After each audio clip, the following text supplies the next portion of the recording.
Virtual greetings, everyone, most especially to the organizers of this coordination meeting and program implementation review led by the School's Governance Operations Division, School Health and Nutrition Section under the leadership of our medical officer, Dr. Maria Aurora Lumad, and of course, our SGOD Chief, Dr. Desiderio Diri Delihero. Of course, my virtual greetings also to all the participants, our dear school-based feeding coordinators, our bookkeepers, our nurses, and all those in attendance or participating these clusters and batches of coordinators or school-based feeding coordinators or having this coordination meeting, as I said, coordination meeting and program implementation review.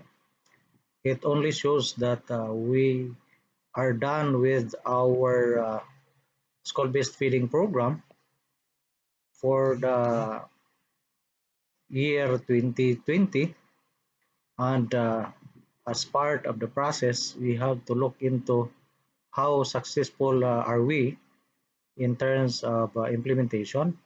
And so this coordination meeting, we have to expect that our participants will be given some informations and some findings or observations that are geared towards improving our system or process so that in the coming days, as we implement another batch of feeding or school-based feeding, then we can use the data or the information that we gather today in making a more coordinated and more successful school-based feeding program. Of course, we are happy to note that despite the challenges, all our schools, through the able leadership of the principal and our very active school-based feeding coordinators, we were able to successfully implement for the first time the school-based feeding program with the milk feeding component. This is the first time that we are doing this with that program wherein the goods are delivered uh, to the parents so that it will be the parents will give it or will administer the goods to their learners, especially the recipients, the kindergarten learners, and all those severe or what we call this below normal or severely wasted learners from grade 1 to grade 6. So with that, I would like to say again, congratulations and thank you to all the schools and to all the school-based feeding coordinators, of course, our bookkeepers, our nurses, our school health and nutrition section personnel for braving the challenges, for accepting the challenge to continue implementing the school-based feeding program despite the challenges that we encounter with this COVID-19 pandemic. And so our dear teachers, bookkeepers, and nurses, as well as Dr. Lumaad, uh, let me tell you that we are here as one family, one Dipid whole family. We are always with you in looking forward that we will be successful in all our endeavors, in all our undertakings, especially when it comes to health and nutrition of our school children. And we are also mindful that the job of the school health and nutrition section this time is not easy. Uh, the school health and nutrition sections are implementing the different major programs or flagship programs under OKI sa DepEd or Oplan Kalusugan sa DepEd. And with the COVID-19, it is quite challenging quite difficult to handle those programs, especially that we need more uh, out of the box solutions so that we can still manage to implement and we can still manage to coordinate and make our learners and our teachers safe, and we can be able to strictly follow the health and safety protocols imposed by our government. So with that, our dear teachers and all the school health and nutrition personnel, and as well as the bookkeepers, allow me to share with you a short anecdote or a story that will perhaps guide us and give us some reflections or insights that we can apply in relation to our job as teachers, in relation to our job as school-based feeding coordinator, as a bookkeeper, or as school and nutrition personnel. I always share this story already. I shared this already with the previous batches, and allow me to share this with you virtually, considering that I am or I cannot be with you physically. I am still in Cebu, and hopefully in the coming days I can be back to the station. Here is this story of a young man who is applying for a job, wherein one day when he reported to the office of a certain company, he expected that he will be given a paper and pencil test. But to his surprise, he was informed by the manager that there is no more pencil and paper test, considering that he is already a graduate. So it is expected that he learns everything. He learns a lot in relation to his job. But the company wants to give him another, shall we say, out of the box test to measure other competencies that might be useful for him to be effective once he will be hired in the company. And so immediately the manager of that company informed him that in 1 hour he has to roam around the village or roam around the compound of the company. And that mission within 1 hour is uh, to observe, to notice those important structures or physical aspects or materials that can be seen within the campus or compound of the company.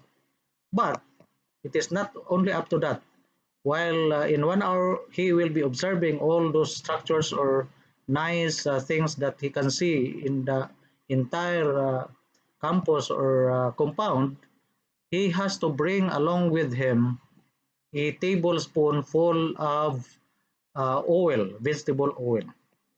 So again, while roaming around for 1 hour, that young boy or applicant has to bring along with him a tablespoon full of edible oil with the mission to observe, to list down or to jot down all those physical structures that he can see, but at the same time to see to it that at the end of or when he reports back to the office of the manager, still the tablespoon is full of edible oil. And so immediately the young applicant went out of the room and started his journey. But after 1 hour, he reported back to the office of the manager. And when the manager asked him, what are those physical structures, what are those wonders that he was able to see, but he reported that he saw nothing within 1 hour.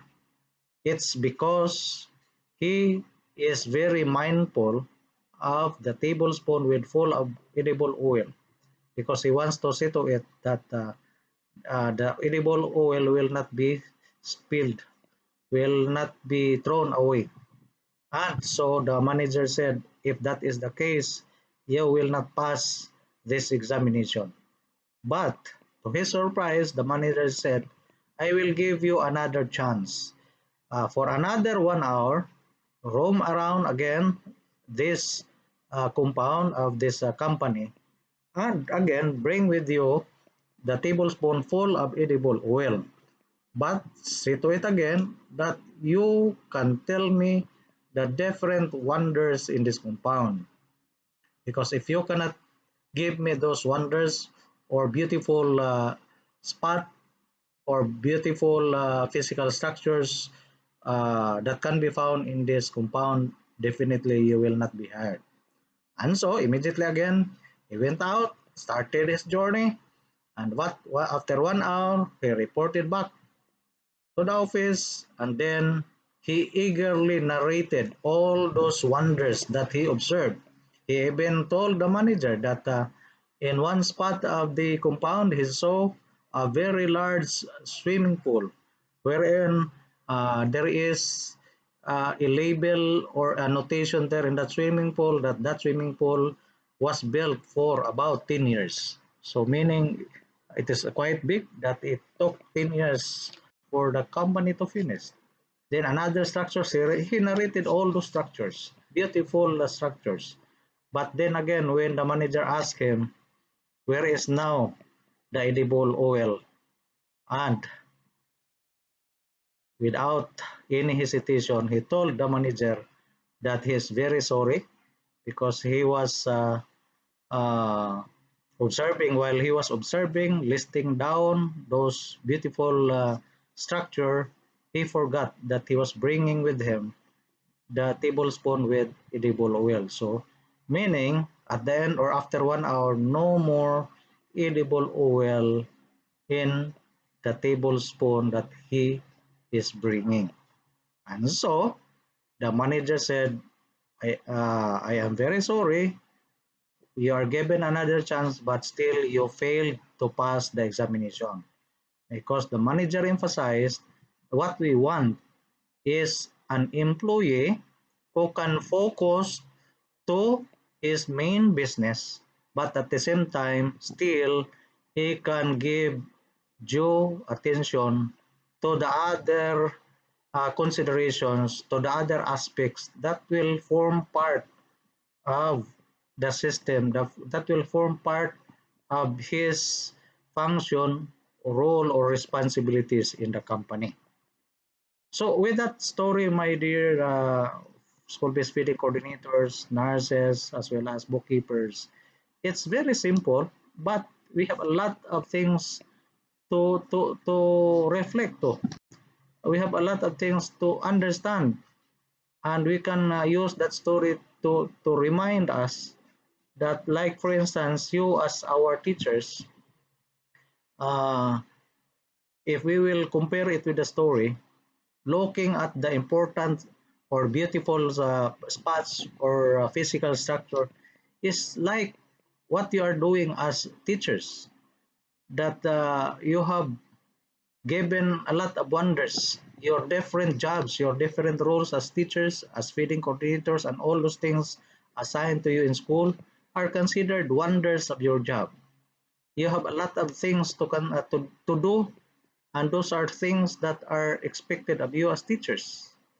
But at the same time, even if you have lots of things or wonders of your job to perform, you should be able to still give attention to that tablespoon full of edible oil, and that refers to the three things or three aspects of your life.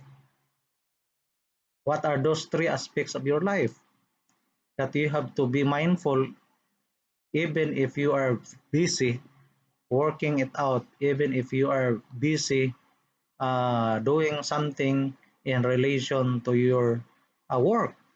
Those three things are: first is your physical aspect.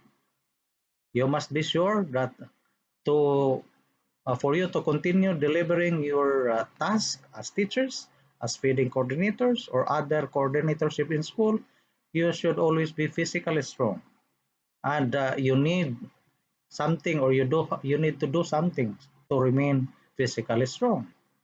The second aspect that you have to pay attention is your mental condition. There is what we call mental wellness or mental health. Because if you will not be able to address, you will not be able to give consideration to your busy schedule, your several work or tasks in school, not only in school, but even in your home or in your community, then it will result to stress, and over stress will result to mental illness. So that's the second one. You have to see to it that all the time you have that what we call mental wellness. We are no longer young, and perhaps my dear teachers, to be mentally ill is not good for us, especially that we are teachers, and again, as models on as what they call the we are a group of professionals wherein our actions, our physical conditions, and our mental conditions are very vital because all the people in the community are looking at us. And of course, the third aspect in our life that we should not forgot to pay attention is our relationship with our family, your relationship with your husband or wife, your spouse, your children, or your even your relatives, because it is very important. It is unfortunate if people will see at you as very successful in your career for being professional, for being a teacher. You're very successful. You will be given awards for being an outstanding school feeding coordinator or outstanding teacher. But it is useless if you are failure when it comes to your relationship with your family, to your spouse, or to your children. Because based on my experience, I can I I have I have known a lot of teachers who are very successful in their career, but for me, they are not successful in their family because some of their children or even their husband, or they are not well. Let's say, for example, they are separated, or their children are drug addicts. And if we will look into, the reason is because they are very busy with their work as teachers, and they were not able to give again attention to their family. So if that is the case, there is what we call work-life balance. So again, if we have to again give attention, we need to again get the gist or summary of what I am saying, that we are glad that you are here, or you are joining, having the face-to-face for your consultative meeting with the school health and nutrition section for the school-based feeding program, as well as to have that implementation review of that program. But then again, as I emphasize, it is not enough that we are doing well with our job. We have to see to it also that as we do our job, as we do or continue doing the wonders of our job, at the same time, let us be mindful of the oil in our uh, spoon, and that oil is or are those three things that I mentioned, the three things in our life that are considered vital: our physical health, our mental wellness, as well as our relationships, or how we treat, how we balance our family affairs with our work as public servant. With that, I would like to say thank you for listening. Thank you for always being true to our mandate, and thank you for serving with utmost dedication, integrity, and sincerity to the Department of Education. Good day, everyone.